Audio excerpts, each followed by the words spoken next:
Tahimik lang si Adrian sa gilid ng maliit na coffee shop sa Quezon City.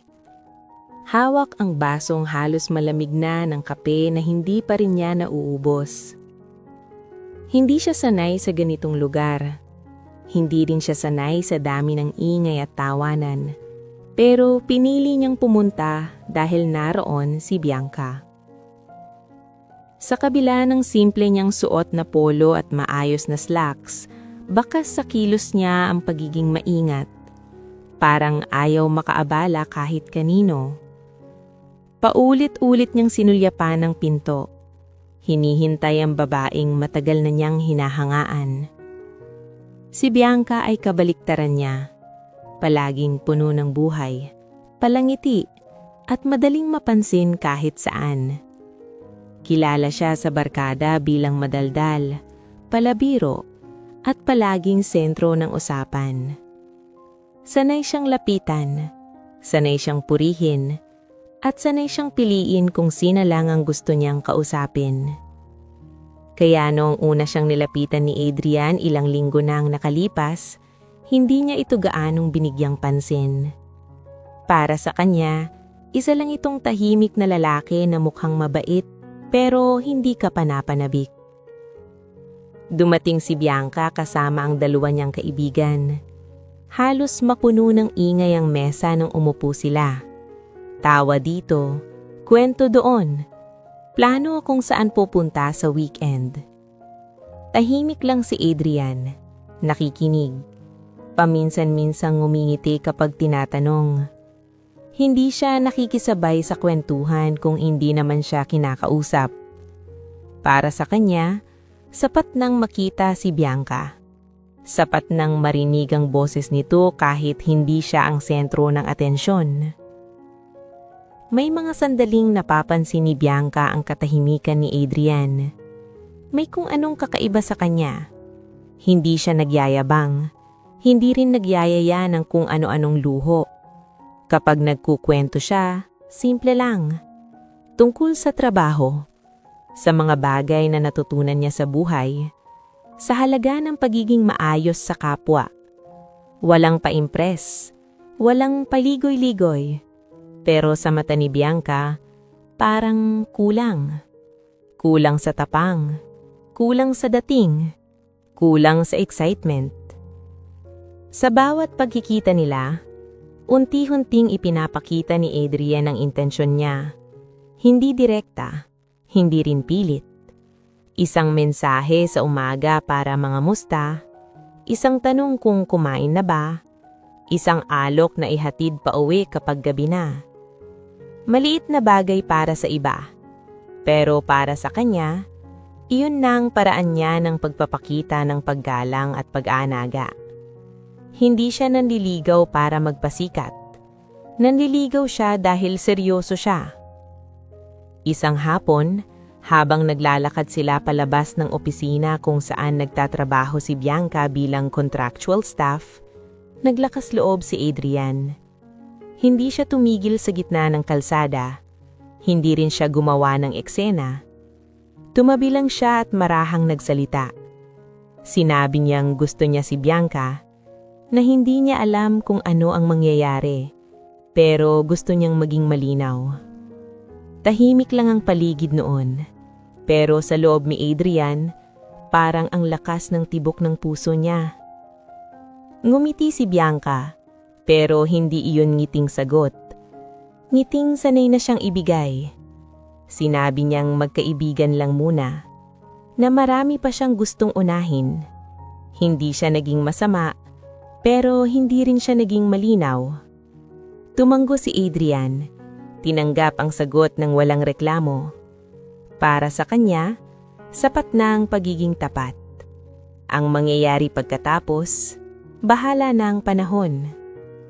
Mula noon, hindi nagbago ang kilos ni Adrian. Hindi siya naging malamig. Hindi rin siya naging makulit. Nariyan lang siya sa gilid. Tahimik, maaasahan, at hindi humihingi ng kapalit. Para sa barkada ni Bianca, siya ang lalaking laging nasa background. Hindi gwapo sa pantayan nila. Hindi rin palaban. Madalas pag-usapan, madalas pagtawanan sa biro, pero hindi pinapansin ni Adrian. Para sa kanya, hindi iyon ang mahalaga. Sa mga simpleng tagpong yon nagsimula ang kwento nila. Isang panliligaw na walang ingay, walang yabang, at walang pangakong walang laman. Hindi alam ni Bianca na sa katahimikan ni Adrian, may lalim na hindi niya pa nakikita. Hindi rin niya alam na ang lalaking minamaliit niya sa isipan ay may mundong higit pa sa inaakala niya. Sa ngayon, si Adrian ay isang tahimik na binata lang sa paningin niya. Isang taong nariyan, pero hindi kailanmang inaasahang magiging mahalaga. At doon unti-unting hinahabi ang kwento, sa pagitan ng katahimikan at paghusga, na magdadala sa kanila sa isang pagsubok na hindi nila parehong inaasahan. Mabilis na kumalat sa barkada ni Bianca ang presensya ni Adrian sa buhay niya. Hindi dahil ipinagmamalaki ni Bianca, kundi dahil hindi ito maiwasang mapansin. Tuwing may lakad sila, palaging may isang tahimik na lalaking nasa gilid. Hindi nakikisawsaw sa usapan, hindi nagyayabang, at lalong hindi nagpapapansin. Para sa barkada, kakaiba iyon. Sanay sila sa mga lalaking palaban, maingay at marunong makipagsabayan sa kwentuhan. Si Adrian ay kabaliktaran ng lahat ng iyon. Sa bawat pagtitipon, unti-unting lumalabas ang mapanghusgang biro. May magbabanggit na parang driver daw si Adrian. May magsasabing mukha raw probinsyano. May tatawa at magtatanong kung may trabaho ba talaga ito. Hindi direktang sinasabi sa harap niya minsan, pero sapat ang tono at tingin para maintindihan. Naririnig ni Adrian ang ilan, ang iba naman ay dama niya sa hangin. Ngulit pinili niyang manahimik, hindi dahil wala siyang masasabi, kundi dahil ayaw niyang bumaba sa antas ng pangmamaliit. Si Bianca ay naroroon sa gitna ng lahat ng iyon. Naririnig niya ang mga biro, ramdam niya ang mga tingin ng barkada niya kay Adrian. May mga sandaling parang may kirot sa konsensya niya, pero mas madalas ay hinahayaan lang niya. Hindi niya sinasaway ang mga kaibigan niya. Hindi rin niya ipinagtatanggol si Adrian. Para sa kanya, hindi naman seryoso ang lahat. Mga biro lang. Hindi niya iniisip na ang mga salitang iyon ay may bigat na kayang makasugat. Isang gabi, nagkaya-aya ng barkada sa isang bar sa Timog. Maliwanag ang ilaw, malakas ang tugtog, at puno ng halakhakan ng paligid. Umupo si Adrian sa dulo ng mesa, hawak ang baso ng soft drink habang ang iba ay umiinom at nagkukwento. May isang kaibigan ni Bianca na biglang nagtanong kay Adrian kung kaya ba nitong sabayan ng lifestyle nila. Tinawanan iyon ng iba. Hindi sumagot si Adrian agad. Ngumiti lang siya at sinabing hindi siya sanay, pero okay lang siyang makisama. May halong pangmamaliit ang mga tingin, parang ang sagot niya ay konfirmasyon ng hinala nila. Sa gitna ng tawanan, napansin ni Bianca na hindi nagbabago ang itsura ni Adrian. Walang galit, walang iritasyon, parang sanay na siyang mapag-usapan.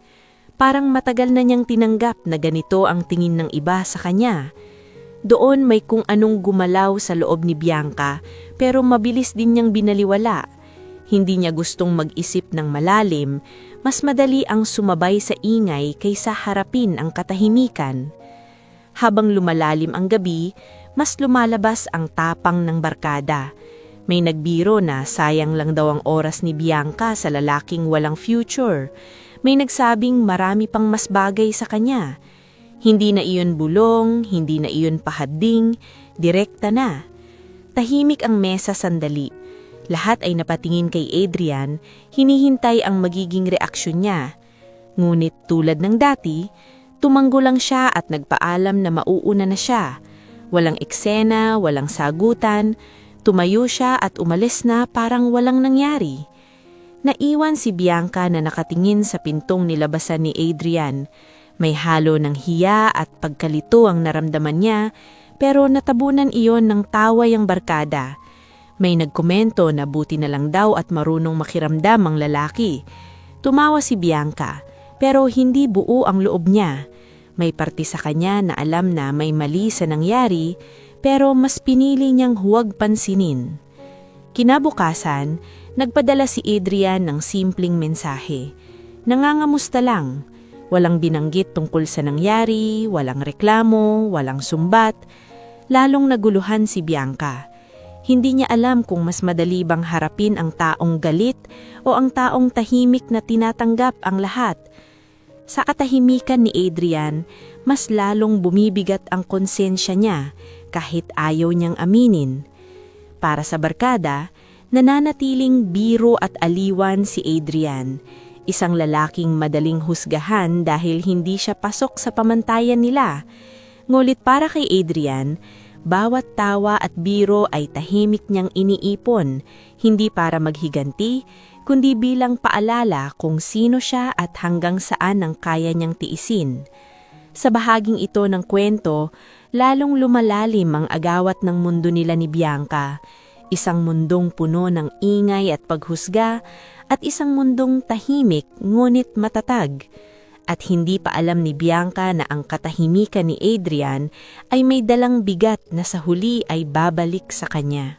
Dumating ang araw na hindi na inaasahan ni Adrian pero matagal nang nakabigat sa dibdib niya. Isang simpleng salo-salo iyon sa isang casual restaurant malapit sa opisina ni Bianca, lugar na madalas puntahan ng barkada tuwing may okasyon. Hindi enggrande ang plano, walang espesyal na programa, pero para kay Adrian, malinaw ang dahilan ng pagpunta niya. Pagod na siyang manahinik, pagod na siyang maghintay na unawain siya ng kusa. Gusto niyang maging malinaw, hindi para pilitin si Bianca, kundi para tapusin ang mga tanong sa loob niya. Maaga siyang dumating at umupo sa isang mesa, nakita ang buong lugar. Tahimik niyang inayos ang sarili, pinakalma ang paghinga at paulit-ulit na inalala ang sasabihin. Hindi siya naghanda ng mahahabang salita. Simple lang ang gusto niyang iparating, na gusto niya si Bianca at handa siyang tumanggap ng kahit anong sagot. Para sa kanya, mas mahalaga ang katapatan kaysa sa takot mapahiya. Dumating si Bianca kasama ang barkada, mas maingay kaysa dati. May dalang tawanan, kwento tungkol sa trabaho, reklamo sa buhay. Nang makita nila si Adrian, may ilang nagkatinginan, may napangiti na parang may inaasahang mangyayari. Umupo sila sa mesa at tulad ng dati, si Adrian ang nasa gilid. Ngunit sa pagkakataong ito, may kakaiba sa tindig niya. Diretso ang likod, tahimik pero buo ang loob. Habang kumakain, nagsimula ang mga biro. May nagtanong kung bakit tahimik si Adrian. May nagsabing baka kinakabahan. Tumawa ang iba. Si Bianca ay nakangiti lang, nakikisabay sa usapan. Hindi napapansin ang unti-unting pagbigat ng hangin sa pagitan nila.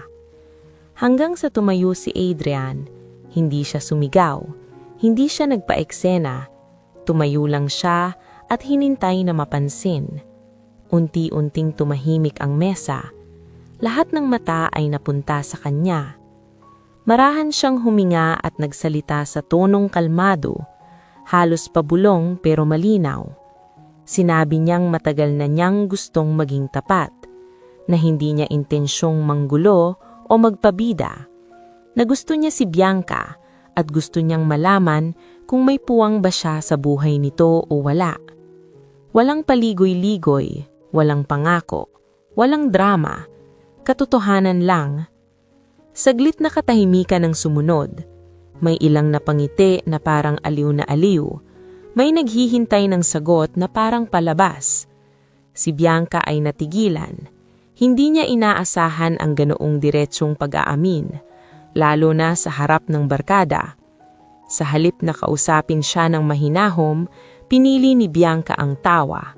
Isang tawang pilit at may halong pangwamaliit. Sinabi niyang hindi siya interesadong pumatol sa isang lalaking hindi man lang marunong makisabay sa mundo niya. Sinabi niyang marami pa siyang pangarap at hindi kasama roon ang maghintay sa taong walang malinaw na direksyon. Ang bawat salita ay malinaw, direkta at masakit. May ilang natawa, may napailing, may nagbulungan. Ang ilan ay nagmukhang nagulat sa tindi ng sagot, pero walang pumigil.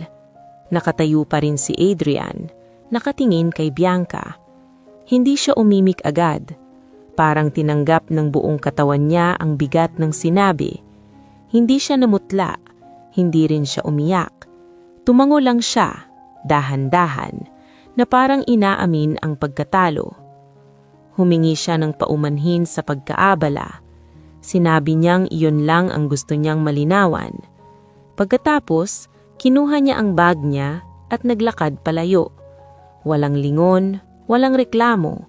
Sa bawat hakbang niya palabas ng restaurant, ramdam ang bigat ng mga matang nakasunod sa kanya. Para sa iba, iyon ay eksena lang na nakakatawa. Para sa kanya, iyon ang pagtatapos ng isang tahimik na pag-asa. Naiwan si Bianca sa mesa, pulit na bumabalik sa tawa at usapan. May mga nagbiro na buti raw at naging malinaw na ang lahat. Tumawa siya, pero may kung anong sumikip sa dibdib niya. Hindi niya maipaliwanag kung bakit, pero sa unang pagkakataon, hindi siya naging proud sa sarili niya. Sa gitna ng ingay at halakhakan, may bahagi sa kanya na alam na may linya siyang tinawid. Sa labas, huminto si Adrian saglit bago tuluyang umalis. Huminga siya ng malalim at tinignan ang madilim na kalsada. Hindi siya galit, hindi rin siya naghahangad ng awa. Ang naramdaman niya ay isang tahimik na lungkot na matagal na niyang tinatanggap. Sa gabing iyon, malinaw sa kanya kung saan siya nakatayo sa mundo ni Bianca. At sa kalinawang iyon, nagsimula ang sugat na magdadala sa kwento nila sa mas malalim na direksyon. Tahimik ang biyahe pauwi ni Adrian ng gabing iyon. Walang musika sa loob ng sasakyan, tanging tunog lang ng gulong sa kalsada at ang mahinang ugong ng makina ang kasama niya. Hindi niya binuksan ang cellphone kahit ilang beses itong nag-vibrate. Alam niyang may mga mensahe roon, baka mula kay Bianca, baka mula sa iba. Ngunit wala siyang lakas ng loob na basahin. Hindi dahil natatakot siya sa sasabihin ng iba, kundi dahil ayaw na niyang magdagdag pa ng ingay sa isip niyang punong-puno na. Pagdating niya sa bahay, isang tahimik at maayos na townhouse sa isang simpleng subdivision, agad siyang pumasok at isinara ang pinto. Walang naghintay, walang bumati. Ganito na ang nakasanayan niya. Umupo siya sa sofa at doon niya unang naramdaman ang bigat ng katawan niya. Hindi siya umiyak, hindi rin siya nagalit. Ang naramdaman niya ay parang pagod ng matagal nang iniipon. Ngayon lang tuluyang bumigay. Pumasok sa isip niya ang bawat sandaling pinili niyang manahimik. Ang mga birong pinalampas niya, ang mga tinging pinalagpas niya, ang mga pagkakataong pwede sana siyang magsalita pero pinili niyang umiwas. Hindi niya kailanman sinisi ang sarili niya sa panliligaw niya. Alam niyang naging totoo siya. Ngunit sa gabing iyon, malinaw sa kanya na ang pagiging tahimik ay madalas na pagkakamalang kawalan ng halaga. Lumakad siya papunta sa kusina at nagbuhos ng tubig sa baso. Habang umiinom, napatingin siya sa maliit na frame sa gilid ng mesa. Larawan iyon ng mas batang versyon niya, kasama ang isang matandang lalaki na may payak na ngiti. Ang alaala ng ama niya ay laging bumabalik sa mga ganitong sandali. Isang lalaking tahimik din, hindi palaban magsalita, ngunit matatag sa prinsipyo. Madalas sabihin ng ama niya na hindi kailangang ipagsigawan ang kaya mong gawin. Darating ang araw na kusa itong makikita.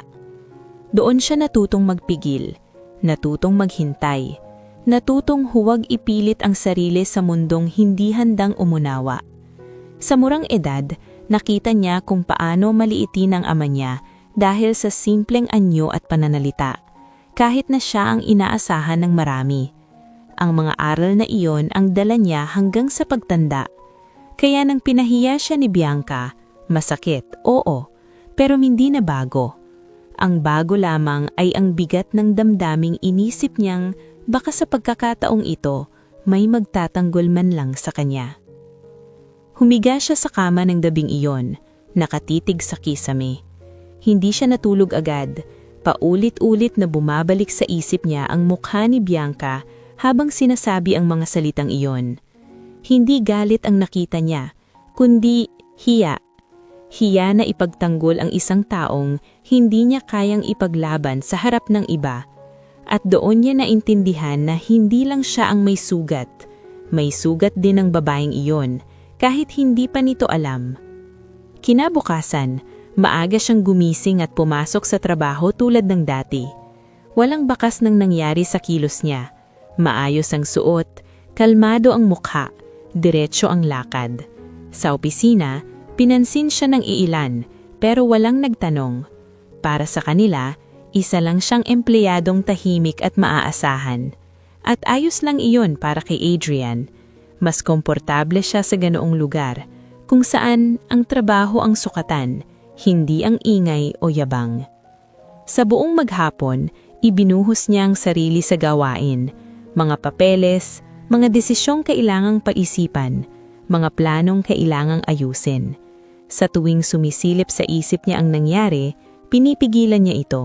Hindi dahil tinatakasan niya, kundi dahil alam niyang may panahon ang lahat. Hindi niya kailangang patunayan ang sarili niya sa paraan ng paghihiganti o pagmamataas. Ang prinsipyo niya ay manatiling tahimik hanggang sa dumating ang tamang sandali. Samantala, si Bianca ay hindi mapakali. Kahit pilit niyang ipagpatuloy ang normal niyang araw, may kung anong mabigat sa dibdib niya. Sa opisina, paulit-ulit siyang nagkakamali sa maliliit na bagay. Hindi siya makafocus. Ang eksena sa restaurant ay paulit-ulit na bumabalik sa isip niya. Ang paraan ng pag-alis ni Adrian, ang kawalan ng galit sa mukha nito, ang dignidad na hindi niya inaasahan. Unti-unti niyang nararamdaman ang hiya, hindi dahil sa mga mata ng barkada, kundi dahil sa sarili niyang mga salita. Sa pagtatapos ng araw, malinaw na pareho silang may sugat na bitbit, ngunit magkaiba ang paraan nilang pagharap dito. Si Adrian, tahimik na tinatanggap ang sakit bilang bahagi ng kanyang paglalakbay. Si Bianca, unti-unting hinahabol ng konsensya na matagal na kanyang binaliwala. At sa katahimikan ng dalawang mundong iyon, patuloy na umuusad ang kwento patungo sa isang banggaan ng katotohanan na hindi na nila maiiwasan. Lumipas ang ilang araw mula nang nangyari ang gabing iyon, at unti-unting nabaling ang isip ni Bianca sa isang bagay na matagal na niyang hinihintay. Isang oportunidad na para sa kanya ay tila sagot sa lahat ng pangarap at paghihirap niya. Ang aplikasyon niya sa isang malaking kumpanya ay umusad na sa huling yugto. Matagal niyang pinangarap ang makapasok doon. Para kay Bianca, ang kumpanyang iyon ang simbolo ng tagumpay, respeto at pag-angat ng buhay. Kapag naandoon ka na, pakiramdam mo ay may napatunayan ka na. Sa maliit niyang apartment, nakadikit sa dingding ang printed job description na ilang beses na niyang binasa. Paulit-ulit niyang inaaral ang requirements, ang culture ng kumpanya, ang mga interview questions na maaaring itanong. Lahat ng iyon ay kabisado na niya. Sa bawat pagtingin niya sa papel, may halong kaba at pananabik. Iniisip niya ang sarili niya na suot ang corporate attire, pumapasok sa isang modernong opisina, kinikilala bilang propesyonal. Iyon ang mundong gusto niyang pasukin. Sa mga tawag ng barkada, hindi nawawala ang usapan tungkol sa aplikasyon niya. Pinalalakas nila ang loob niya, sinasabing bagay siya roon, na siguradong matatanggap siya dahil magaling siyang magsalita at magdala ng sarili. Unti-unti ring nabura sa usapan ang pangalan ni Adrian. Para kay Bianca, Mas madali nang ilagay sa likod ng isip ang isang taong nagpapaalala ng hindi magandang bahagi ng sarili niya. Mas gusto niyang ituon ang pansin sa hinaharap na tila malinaw at maliwanag. Ngunit kahit pilit niyang isinasantabi ang alaala, may mga sandaling sumisingit ito. Kapag tahimik ang gabi at mag-isa siya, bumabalik ang eksena ng restaurant. Ngunit mabilis niya itong tinatabunan ng mga plano at pangarap. Para sa kanya, ang tagumpay ang magsisilbing patunay na tama ang mga pinili niya, na hindi siya nagkamali sa pagtingin sa mga tao sa paligid niya. Dumating ang araw ng huling interview. Maaga siyang gumising, maingat na pinili ang isusuot at matagal na nakatitig sa salamin. Tinitigan niya ang sarili niya na parang kinakausap ang babaeng nakikita niya. Sinabi niyang kailangan niyang maging matatag, kumpiyansa at handa. Hindi niya alam kung bakit biglang pumasok sa isip niya ang mukha ni Adrian. Mabilis niya itong ipinagtabuyan. Wala na iyon sa kwento niya ngayon, sabi niya sa sarili. Sa biyahe papunta sa opisina ng kumpanya, pinagmamasdan niya ang mga gusali sa paligid. Lalong bumilis ang tibok ng puso niya habang papanapit siya. Sa labas ng gusali, huminto siya sandali at huminga ng malalim. Napakalaki nito, moderno at maaliwalas. Sa isip niya, ito ang lugar na magbabago ng buhay niya. Hindi niya alam na ang gusaling iyon ay konektado sa isang bahagi ng buhay niya na pilit niyang tinatakasan. Pagpasok niya sa lobby, sinalubong siya ng tahimik at propesyonal na kapaligiran. Malinis ang sahig, maayos ang ilaw, at disiplinado ang mga taong naglalakad. Umupo siya sa waiting area kasama ang iba pang aplikante. May mga mukhang kinakabahan, may mga mukhang handang-handa. Lahat sila ay may kanya-kanyang pangarap. Ngunit para kay Bianca, pakiramdam niya ay mas handa siya kaysa sa iba. Habang naghihintay, binuksan niya ang folder na dala niya at muling sinuri ang mga dokumento. Sa itaas ng mga papel, malinaw ang pangalan ng kumpanya. Ilang beses niyang nabanggit sa mga kaibigan niya, ipinagmamalaki ang pagkakataon. Hindi niya alam na ang kumpanyang iyon ay pinamumunuan ng isang taong kilala na niya, ngunit sa ibang anyo lamang. Isang taong nakilala niya bilang tahimik, hindi kapansin-pansin at madaling husgahan. Sa oras ng paghihintay, pumasok sa isip niya ang tanong kung ano ang mangyayari kapag natanggap siya. Paano niya haharapin ng bagong mundo, ang bagong antas ng buhay. Hindi niya inisip ang posibilidad ng kabiguan. Para sa kanya, ang tagumpay ay isang hakbang na lang ang layo.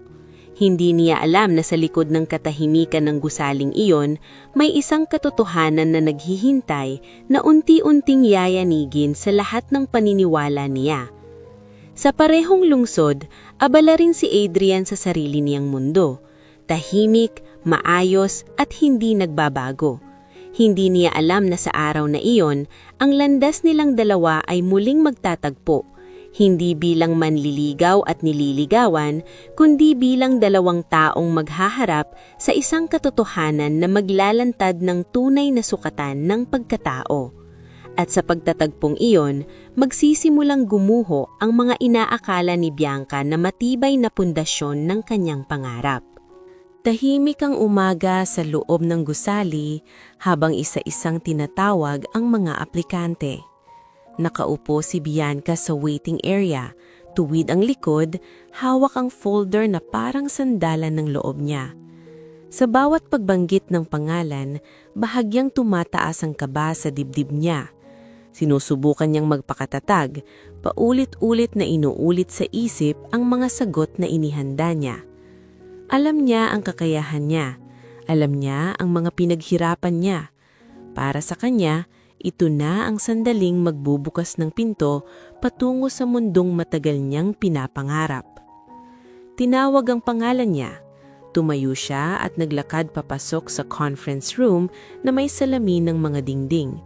Maliwanag ang ilaw, maayos ang mesa, at professional ang aura.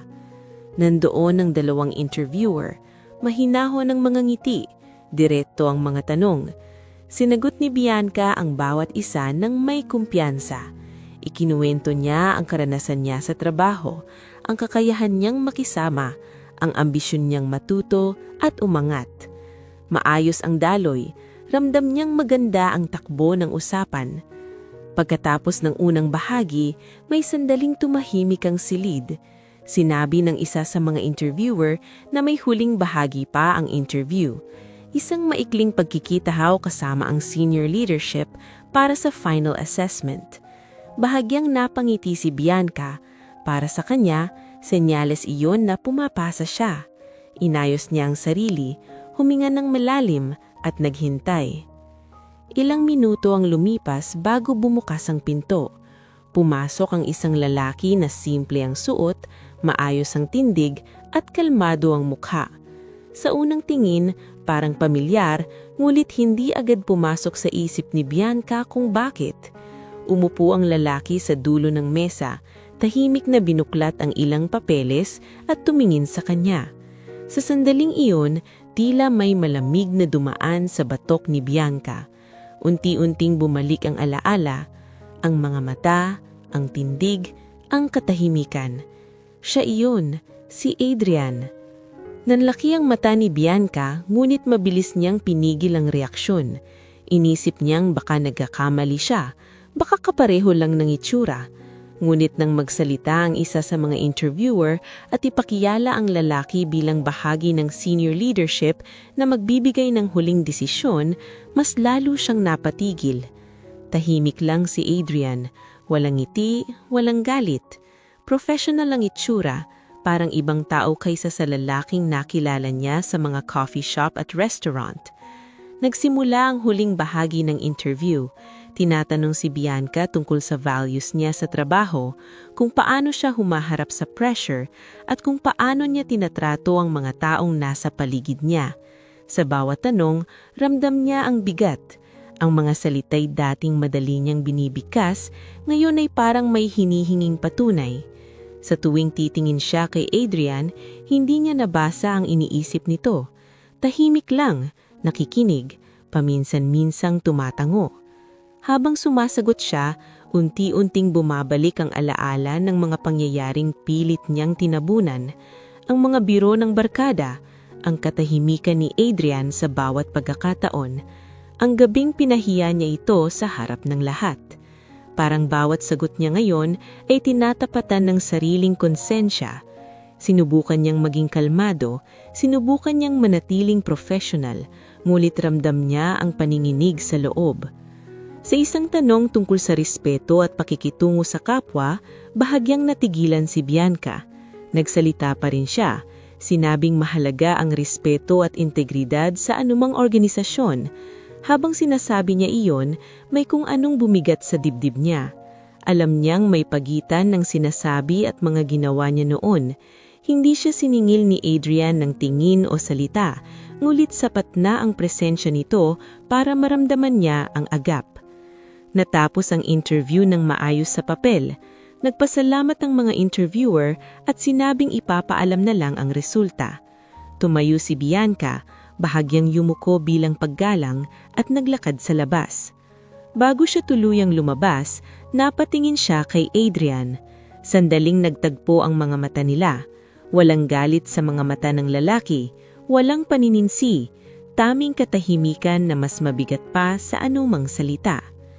Paglabas niya ng gusali, huminto si Bianca sa gilid ng kalsada. Doon niya unang naramdaman ang tunay na bigat ng sitwasyon. Hindi na ito tungkol sa interview lang, hindi na ito tungkol sa pangarap. Ito ay tungkol sa mga piniling salita at kilos na hindi na niya mababawi. Sa araw na yon, malinaw sa kanya na ang mundong gusto niyang pasukin ay hindi lang sumusukat ng galing at talino, kundi pagkatao. At sa katahimikan ng umagang iyon, unti-unting nagsimulang gumuho ang kumpiyansang matagal niyang binuo, kapalit ng isang katotohanan na hindi na niya maiiwasan. Hindi agad nakauwi si Bianca matapos ang interview. Umupo siya sa isang maliit na kafe sa tapat ng gusali, hawak ang tasa ng kape na halos hindi niya nalalasahan. Paulit-ulit na bumabalik sa isip niya ang mga nangyari sa loob ng conference room. Ang mga tanong, ang mga sagot niya, at higit sa lahat, ang presensya ni Adrian. Hindi na iyon simpleng pagkikita lang. May bigat ang bawat tingin, bawat katahimikan, bawat sandaling nagkasalubong ang mundo nila sa isang lugar na hindi niya inaasahan. Habang nakaupo siya roon, unti-unting nagdugtong-dugtong ang mga detalye. Kung paano siya laging mahinahon magsalita, kung bakit parang pamilyar sa kanya ang ayos ng gusali kahit unang beses pa lang niyang pumasok, kung bakit may kakaibang respeto ang mga empleyado sa presensya ni Adrian. Mga bagay na noon ay hindi niya binigyang pansin, ngayon ay nagsisimulang magbigay ng tanong na ayaw niyang sagutin. Sa isip niya, paulit-ulit niyang tinatanong ang sarili kung bakit naroon si Adrian. Hindi siya mukhang ordinaryong empleyado. Hindi rin siya mukhang simpleng interviewer lang. May otoridad sa kilos niya, sa paraan ng pakikinig niya, sa katahimikan niyang hindi basta-basta. Hindi iyon ang Adrian na nakilala niyang tahimik na nakaupo sa gilid ng mesa, pinagtatawanan ng barkada. Iyon ay ibang Adrian. Mas buo, mas matatag, at mas nakakatakot harapin. Habang lumalalim ang gabi, nagpasya siyang umuwi. Sa biyahe, hindi niya napigilang isipin ang posibilidad na matagal nang nasa harap niya ang katotohanan, pero pinili niyang huwag makita. Na ang lalaking hinusgahan niya ay may mundong hindi niya man lang sinubukang unawain. Na ang katahimikan na kinutya niya ay maaaring tanda ng isang taong sanay magmasid kaysa magsalita. Kinabukasan, nagising si Bianca na may mabigat na pakiramdam. Sa opisina, hindi siya mapakali. Mabilis siyang napapalingon sa bawat tunog ng notification, umaasang may email na darating.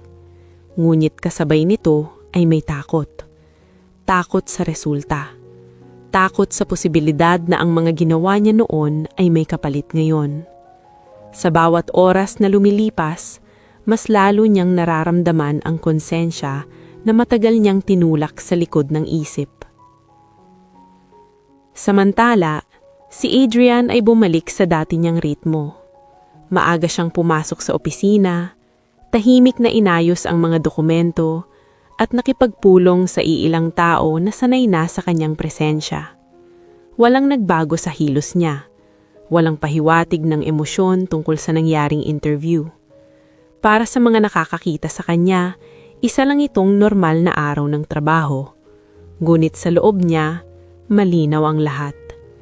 Nakita niya ang reaksyon ni Bianca, ang pagkabigla, ang pag-aalinlangan, ang pagsisikap nitong manatiling kalmado kahit unti-unting bumibigat ang hangin.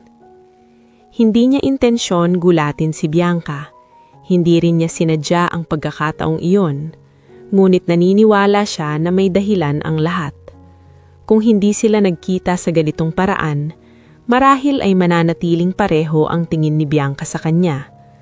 At para kay Adrian, mas mahalaga ang malinaw na katotohanan kaysa sa tahimik na pag-iwas. Lumipas ang mga araw na puno ng paghihintay para kay Bianca.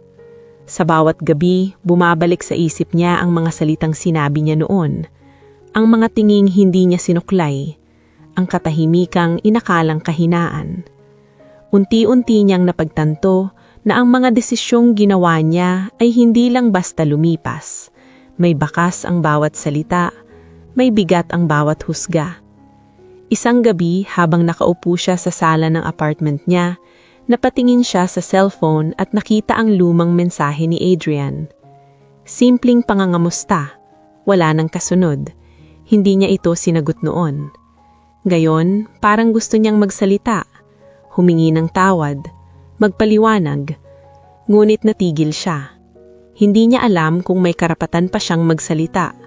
Hindi niya alam kung handa na siyang harapin ang taong pinili niyang maliitin. Sa katahimikan ng gabi, Malinaw para kay Bianca na ang susunod na mangyayari ay hindi na niya kontrolado. Ang mundo na pinapasok niya ay mas malawak at mas patas kaysa sa inaakala niya. At sa mundong iyon, ang unang pagkikita nila ni Adrian ay muling mauulit. Hindi na bilang manliligaw at nililigawan, kundi bilang dalawang taong haharap sa buong katotohanan ng isa't isa. At sa nalalapit na pagbubunyag, magsisimulang magbago ang lahat. Dumating ang email isang maagang umaga. Maikli ngunit mabigat para kay Bianca. Inaanyayahan siyang bumalik sa opisina ng kumpanya para sa isang final meeting.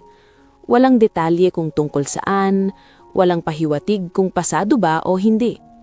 Tinitigan niya ang screen ng matagal bago tuluyang huminga ng malalim. Alam niyang hindi na ito ordinaryong proseso. Ramdam niya na may kasunod ang lahat ng nangyari noong interview at sa kaibuturan ng loob niya, may hinalang ayaw niyang kumpirmahin. Sa pagpasok niya sa gusali, kapansin-pansin ang katahimikan. Mas maayos, mas formal ang kilos ng mga empleyado. May mga bumabati sa kanya ng magalang, may ilan ding napapatingin ng bahagya na parang may alam. Dinala siya ng receptionist sa isang mas malaking conference room kaysa noong una. Mas maliwanag, mas elegante, mas mabigat ang aura. Umupo siya sa upuan at pinag-cross ang mga kamay, pilit pinapakalma ang sarili. Ilang minuto ang lumipas bago bumukas ang pinto. Isa-isang pumasok ang ilang executive na pormal ang ayos. Tumayo sila sa kani-kanilang pwesto, parang naghihintay. At pagkatapos, pumasok si Adrian. Hindi na simple ang dating niya ngayon. Pareho pa rin ang katahimikan sa kilos niya, pero mas malinaw na ang otoridad. Diretso ang tindig, mahinahon ang muka, at may natural na respeto ang lahat sa presensya niya. Tumayo ang isa sa mga executive at nagsimulang magsalita. Ipinakilala si Adrian hindi bilang bahagi lamang ng senior leadership, kundi bilang may-ari at pangunahing pinuno ng kumpanya. Sa sandaling iyon, parang nawala ang hangin sa paligid ni Bianca. Namlamig ang mga kamay niya. Ang mga tunog ay tila lumayo. Ang lalaking pinahiya niya, minamaliit ng barkada, at tinuring niyang walang direksyon sa buhay ay ang mismong taong may hawak ng kapalatan ng kumpanyang pinapangarap niyang pasukin. Hindi siya agad nakapagsalita. Hindi rin siya nakatingin ng diretsyo. Lahat ng alaala ay biglang nagsiksikan sa isip niya. Ang mga salitang binituan niya sa restaurant, ang mga tawang hindi niya pinigilan, ang katahimikan ni Adrian na inakala niyang kahinaan. Ngayon, malinaw ang lahat. Ang katahimikan pala ay hindi kawalan, kundi pagpipigil. Ang pagiging simple ay hindi kakulangan, kundi pagpili. Tahimik lang si Adrian habang ipinagpapatuloy ng isang executive ang paliwanag tungkol sa kumpanya, sa values nito, at sa proseso ng pagpili ng mga taong papasok.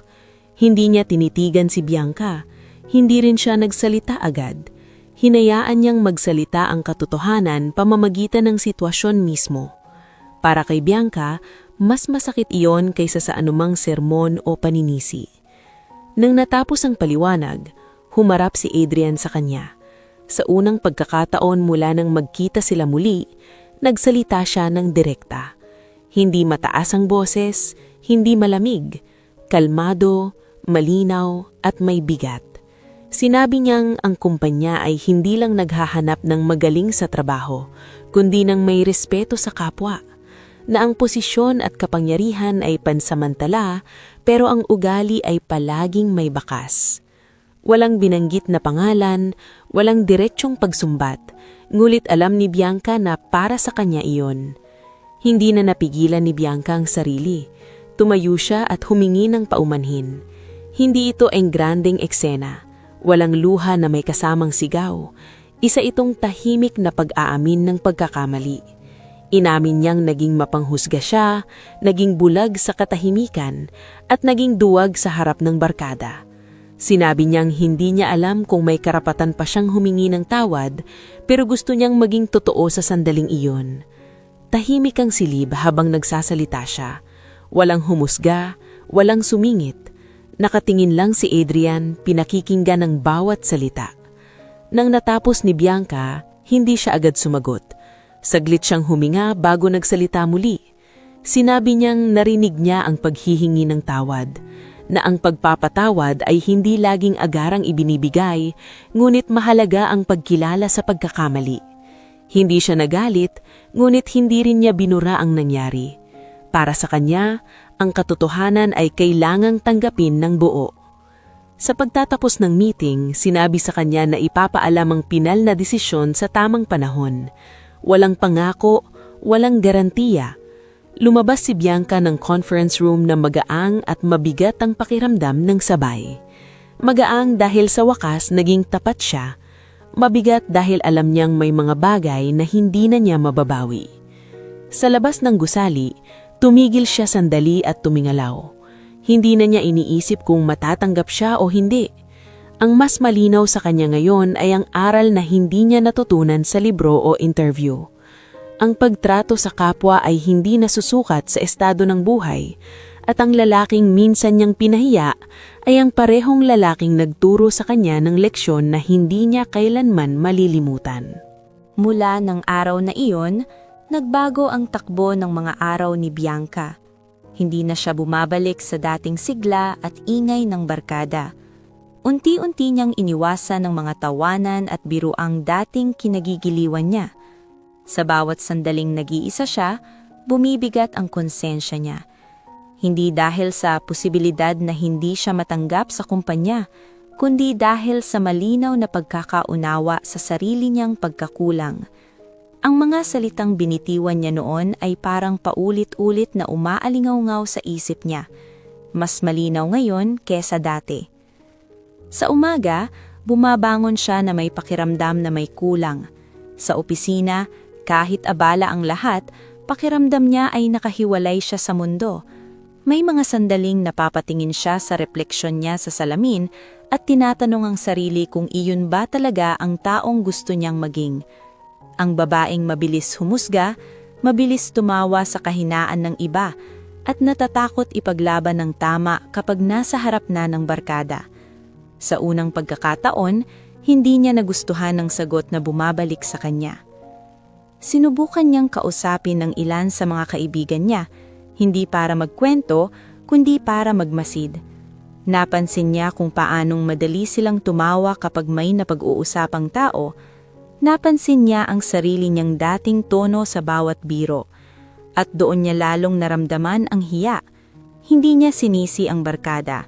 Alam niyang may pananagutan siya. Pinili niyang manahimik noon. Pinili niyang sumabay. At ngayon, pinipili niyang harapin ang epekto.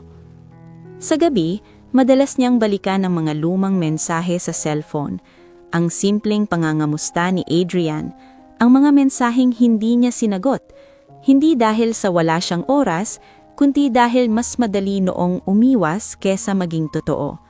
Ngayon, gusto niyang magsalita. Gusto niyang humingi ng tawad, hindi dahil may kapalit, kundi kailangan niyang aminin ang pagkakamali niya sa sarili niya. Ngunit sa tuwing magtatangkang mag-type, natitigil siya. Hindi niya alam kung karapat-dapat pa siyang mag-abala sa katahimikan ni Adrian. Samantala, patuloy ang takbo ng buhay ni Adrian. Hindi niya binanggit kanino man ang nangyari. Hindi rin siya nagpakita ng anumang emosyon sa opisina. Sa mga pulong, malinaw ang direksyon niya. Sa mga desisyon, patas at mahinahon. Ngunit sa katahimikan ng gabi, kahit siya ay hindi ligtas sa paggunita. Naalala niya ang mga mata ni Bianca sa conference room. Hindi iyon ng babaeng tumawa noon. Iyon ay isang taong naharap sa sarili niyang pagkakulang.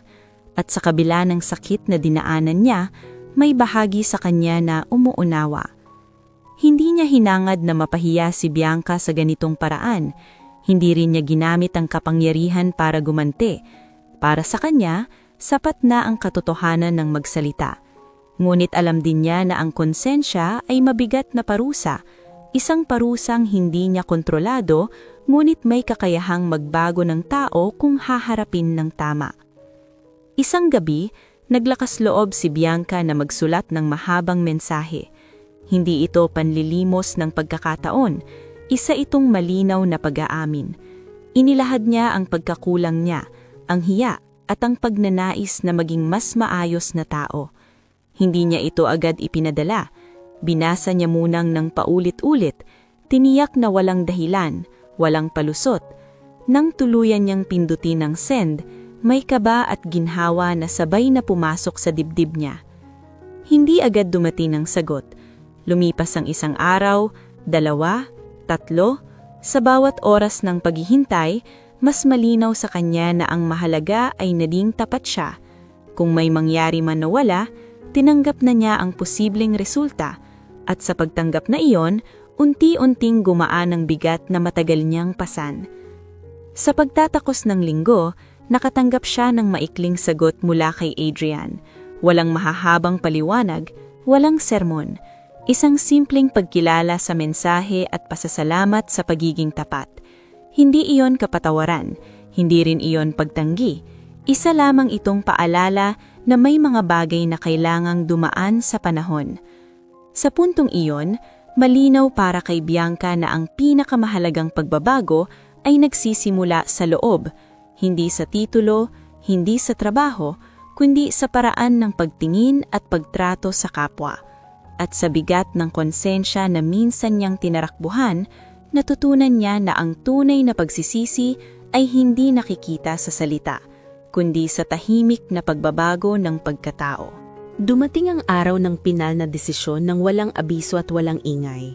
Walang anunsyo sa social media, walang chismis na kumalat, tahimik lang na umandar ang proseso, tulad ng estilo ni Adrian sa lahat ng bagay. Sa loob ng boardroom, maayos na nakahanay ang mga dokumento, malinaw ang mga tala, at malinaw din ang pamantayang sinusunod.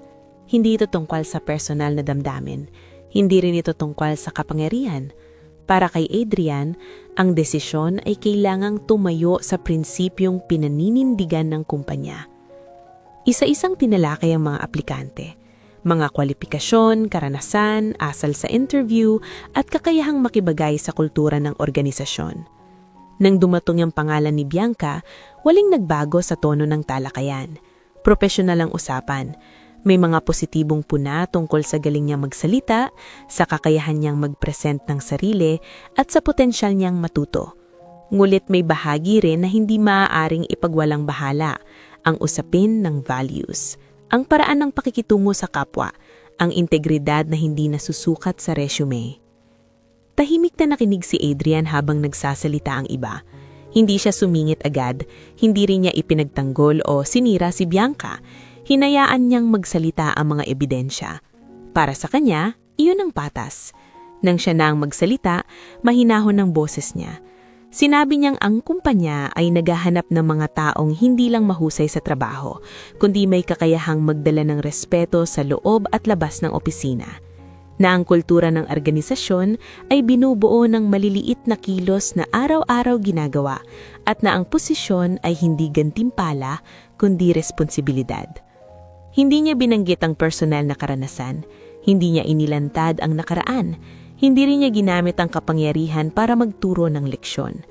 Ang desisyon niya ay malinaw at may hangganan.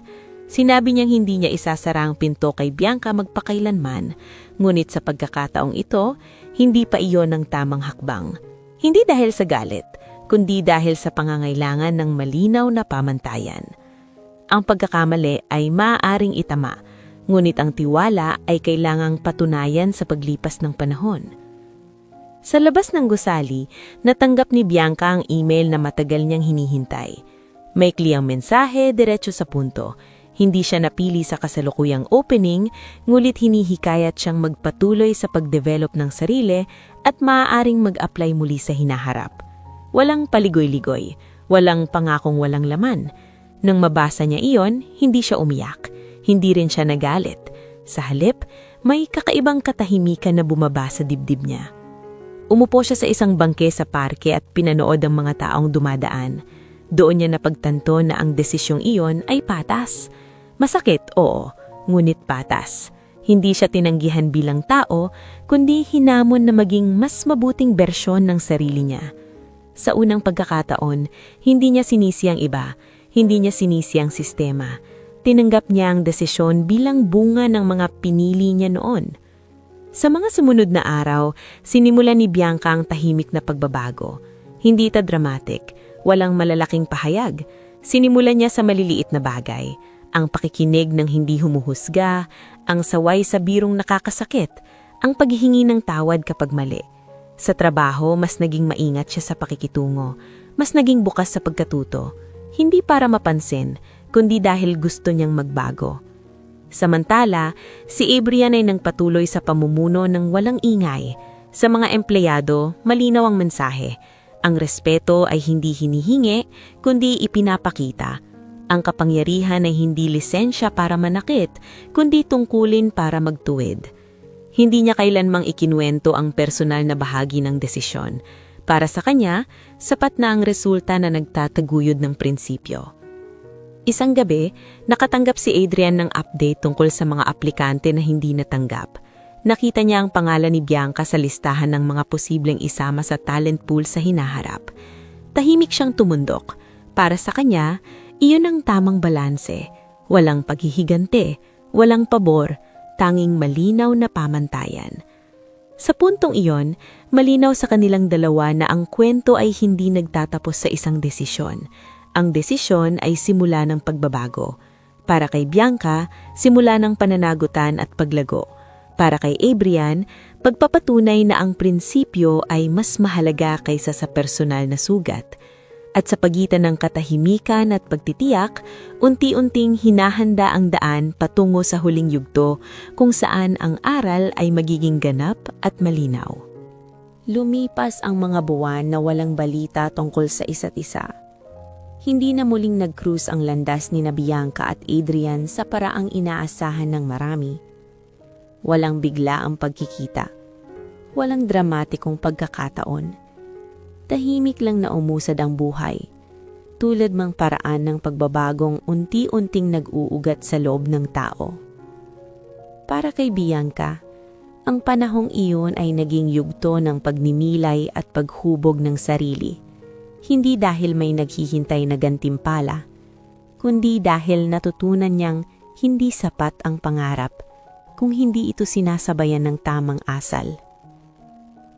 Sa araw-araw na pagpasok niya sa trabaho, mas naging mapagmatyag siya sa sarili. Kapag may naririnig na biro na dati ikatatawa niya, ngayon ay pinipili niyang manahimik o sumabat ng maayos. Kapag may bagong empleyadong tahimik at hindi pala salita, siya na ang unang bumabati.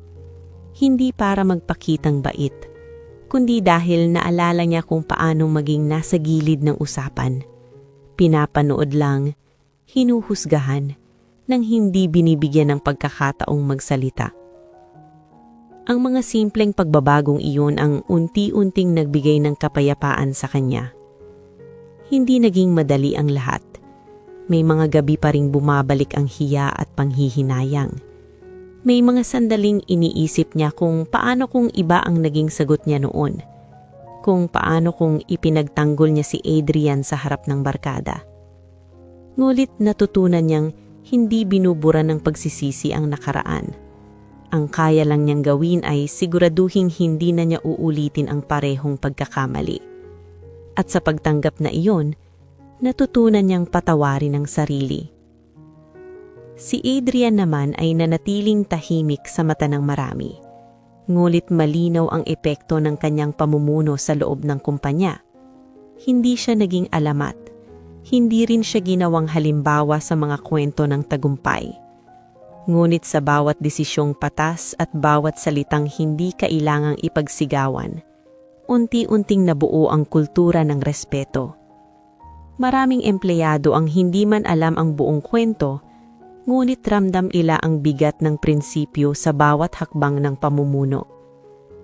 Isang hapon, dumating sa opisina ni Adrian ang ulat tungkol sa mga aplikanteng muling nag-apply matapos ng ilang buwan. Isa sa mga pangalan ay pamilyar sa kanya, Bianca. Hindi siya nagpakita ng reaksyon. Binasa niya ang dokumento ng buo. May pagbabago sa resume, may dagdag na training, May rekomendasyon mula sa kasalukuyang pinagtatrabahuan. Ngunit higit sa lahat, may malinaw na paglago sa paraan ng pagpapakilala sa sarili. Hindi na puno ng yabang, hindi na puno ng pangako. Kalmado, malinaw, at may pag-unawa sa kahalagahan ng respeto. Hindi pa rin agad nagdesisyon si Adrian.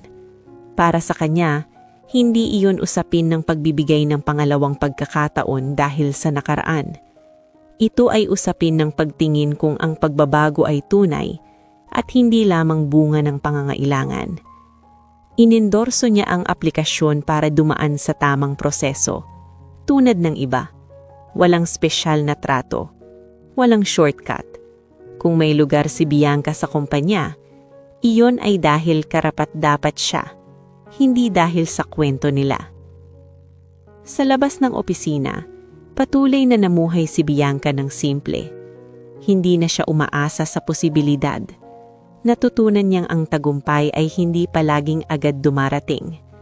At ang kabutihang asal ay hindi pamalit sa pagkakabigo, kundi pundasyon ng pangmatagalang pag-unlad. Sa mga kaibigan niyang patuloy na mapanghusga, siya na ang nagiging tahimik na paalala na hindi lahat ng tao ay dapat husgahan sa unang tingin. Hindi niya ipinangangaral ang aral, isinasabuhay niya. At sa puntong iyon, malinaw na ang kwento ay hindi tungkol sa kung sino ang may kapangyarihan at kung sino ang napahiya. Hindi ito kwento ng paghihigante o bigla ang gantimpala. Ito ay kwento ng dalawang taong natuto sa magkaibang paraan. Si Adrian, na nanatiling simple kahil sa kapangyarihan, piniling ipaglaban ang prinsipyo kaysa sa personal na damdamin. Si Bianca, na dumaan sa hiya at konsensya, piniling baguhin ang sarili kaysa maghanap ng sisihin. At sa huli, ang tunay na aral ay hindi ibinigay sa isang eksena o isang desisyon. Ito ay dahan-dahang nabuo sa mga araw na walang nakatingin, sa mga pagkakataon na walang pumapalakpak, na ang respeto ay hindi hinihingi, kundi ibinibigay, na ang katahimikan ay hindi kahinaan, at na ang tunay na pagbabago ay hindi nasusukat kung sino ang bumalik sa dati, kundi sa kung sino ang piniling maging mas mabuti kahit walang kasiguraduhang kakapalit. Sa ganitong paraan nagtapos ang kwento nila, hindi sa isang yakap o pangakong babalik ang lahat, kundi sa tahimik na katiyakang may mga taong nagbago at may mga aral na mananatili. At sa mundong mabilis humusga, ang ganitong katahimikan ang siyang tunay na tagumpay.